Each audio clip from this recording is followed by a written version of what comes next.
Buenos dias. Ooh, my voice is raspy. I love it in the morning. Hi, everybody. For whoever's catching it live, thank you for being here. For whoever is catching the replay, hashtag replay. Let me know you're here. Oh my God, you guys. I'm in Houston, Texas. I woke up in my hotel room this morning. Hi, Mami Linda. I woke up in my hotel room this morning and my heart is filled with just gratitude and joy. And I'm overcoming a cold. That's why the throat is a little heavy. But I realized that it's been so long since I've let you guys know like what's going on, updates, life in general. Like I'm in Houston. I came to a one-day intensive, which was epic. Oh my goodness, I met so many incredible ladies. I learned so much. Like just being in the room was the right place to be.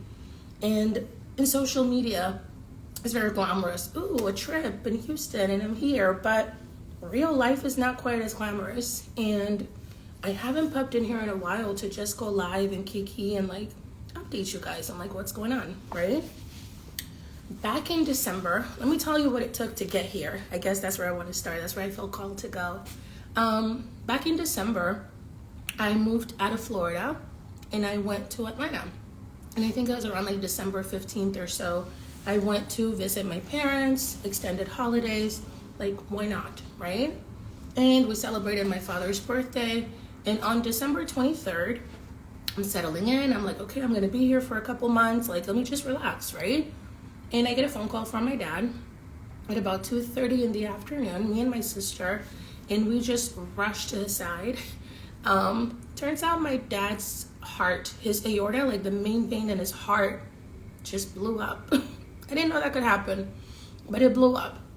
And he was basically bleeding out from the inside out. And he just started to fill with blood all the way from his feet, all the way up. So me and my sister went from, oh, we're just picking him up at the gym to like, oh no, we got to go to the emergency room. So I drop off my sister and I take my dad to the ER in my car. And in about a 20-minute ride, like in a 20-minute window, oh my God, you guys, my father literally died in my car. I don't know how I kept my composure. I just called 911. I'm like, okay, I'm coming in, team, hook it up. Like I was just on faith in that moment. And we get to the ER and when they pull my dad out of my car is when I knew that he was alive because I could hear him scream. And I know it sounds more morbid than like how I'm reacting, but again, December 23rd, right? That afternoon, my brother's on a plane trying to make it home for Christmas. My sister's getting my mom. I'm at the hospital in the ER. So much is happening at this time that I'm just like, what just happened? Like watching my dad die next to me, I'm just sitting in this car like, what is life? What is real? So eventually my sister and my mom make it to the hospital and they tell us, they pull us into the trauma room and they tell us, hey, like your dad needs emergency surgery. And we're gonna take him in. This was at around like 5:50 in the afternoon. And we can't wait. If he doesn't have the surgery, he's gonna die. But the surgery is so high risk, there's like a 30% chance that he's going to make it. And we're sitting over here like, he was just at the gym. Like what happened, right? And all of that just moves so quickly. At this point, my dad is saying goodbye. We're all in the trauma room. My brother's on a plane, literally saying goodbye to my dad, who he hasn't seen in months. Very surreal experience. But next thing we know, he goes into surgery. 5.5 hours later, he came out. But in that meantime, we were met with so much love and so many friends and family that showed up. And oh my goodness, my brother finally made it at like 9 p.m. Eventually they tell us he's on bypass, surgery is going well. But there was a point in that day where they put us into a room to tell us that he was dead. And I know, again, it sounds super heavy in the moment, but looking back, wow, like life is weird. Everything is fine 1 minute, and the next you're in a room to be told your father is not alive. So we're in this room, we're grieving at this point, and the gentleman that brought us in there, he was going outside crazy, just asking, like, y'all, what's going on? I gotta tell this family something. Y'all, he got the wrong family. So we're sitting in this room grieving. Our entire life is just upended And it wasn't my dad.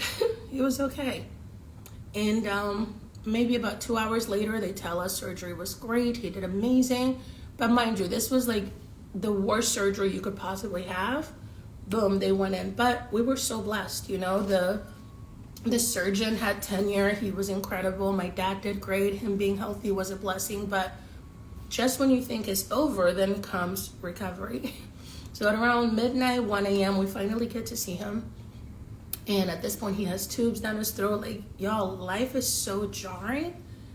I just was celebrating his birthday, and then we're there by his bedside. And December 24th, he's in ICU. Christmas morning. Ugh, I might actually get emotional, so bear with me. Christmas morning, walking into the hospital, and I was seeing my dad take his first steps. Like, literally take his first steps. Walking towards us, just like fresh out of surgery, and just the fact that he was alive, the fact that he was on his own 2 feet. Oh my gosh, I cannot explain to you what an amazing Christmas miracle that was. Especially when we were told the odds.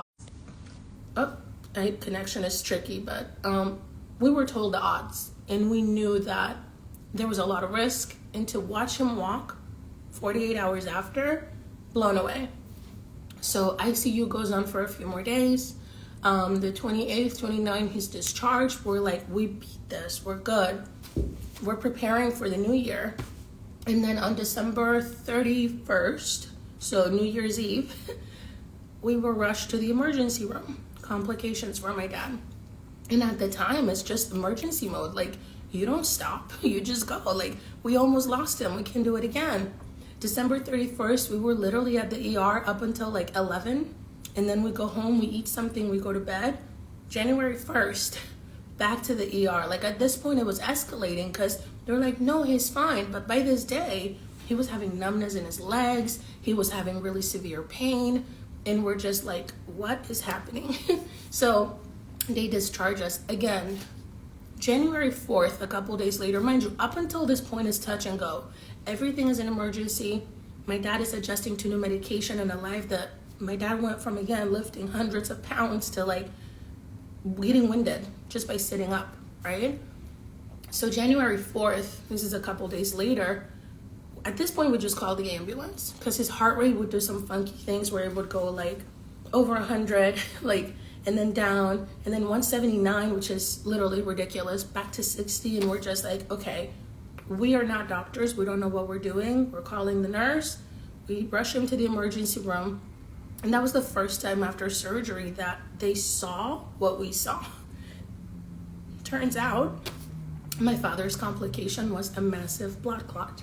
And again, I'm talking about all of this from a place of, this is in the past, and yeah, I'm sitting here in Houston, but this is just the beginning of the odyssey that led to this, right?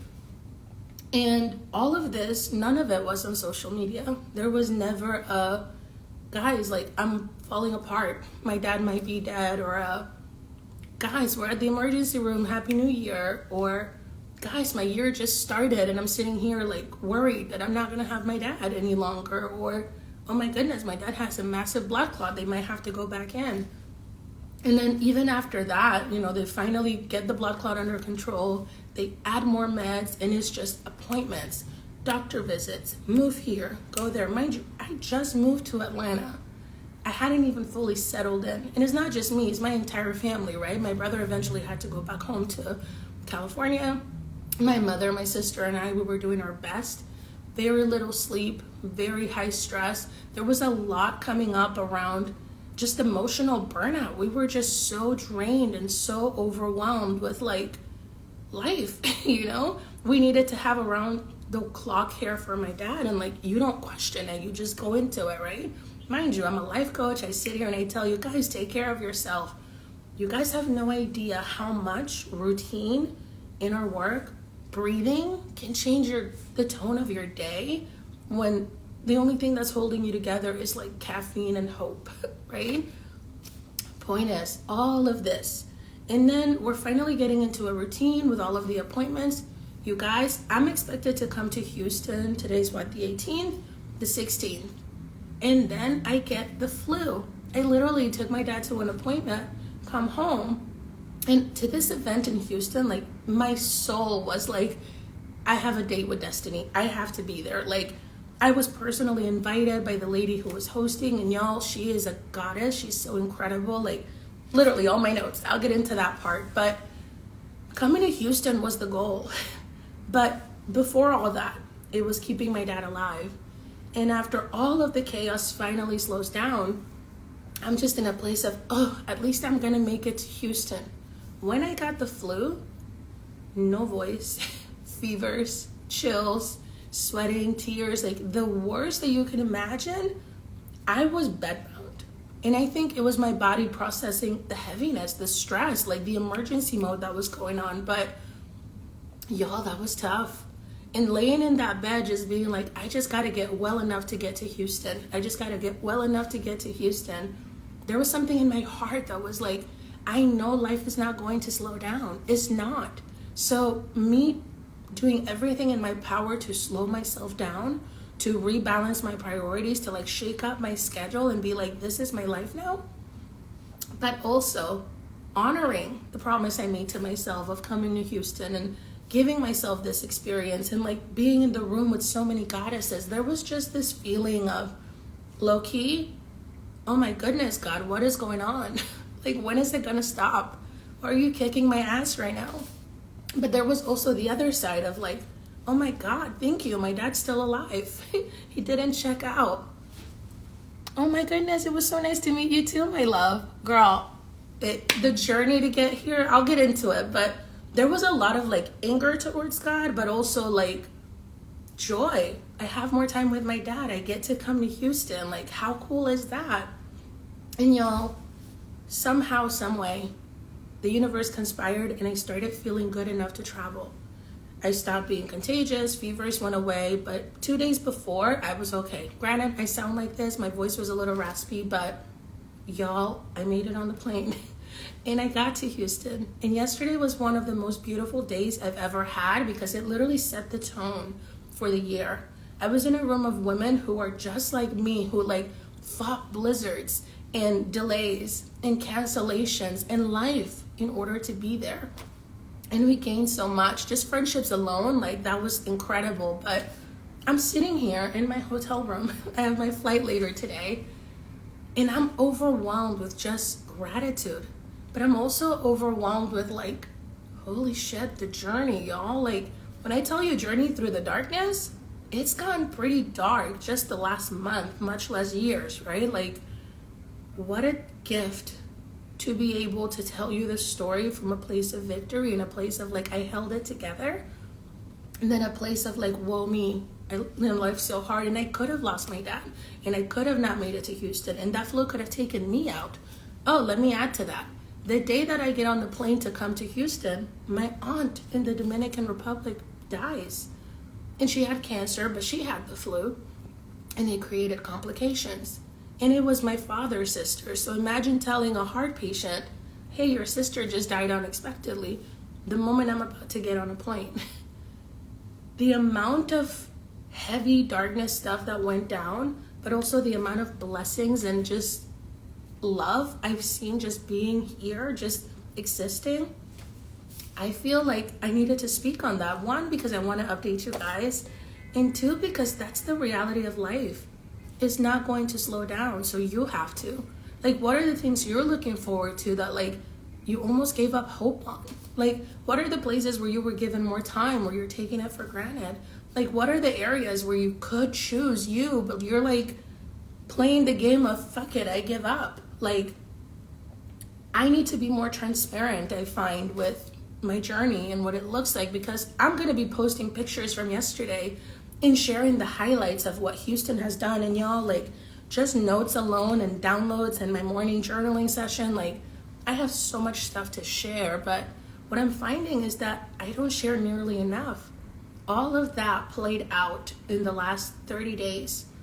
There's one picture on social media of like prayers needed. And at the time, that's what I needed. But I'm tired of not sharing. I'm tired of not bearing it all, because the truth is that there are people believing that like life is the highlights, that like life is this bubble where like, oh, you're healed, you're working on yourself, you're traveling, but like you don't see what it took to get here. You don't see the nights where we were crying. You don't see the heartbreak of life, or the hard days when like, okay, yeah, I keep a perfect routine, but maybe today I don't have it in me to go work out. Maybe today I forgot to eat. Maybe today I just needed someone to check on me and tell me like, are you alive? What do you need? But I wasn't really letting anybody in. And I'm sitting in this hotel room, I'm telling you, filled with gratitude at just life in general. Like, it's January 18th and I feel like I've lived a lifetime. And I intend to make every single day of this year count. And the way that I'm going to do that is I intend to just be more transparent and show up and bring you in, because there's something so therapeutic for me about just showing up and letting you see all of me and giving you support, because you're not alone.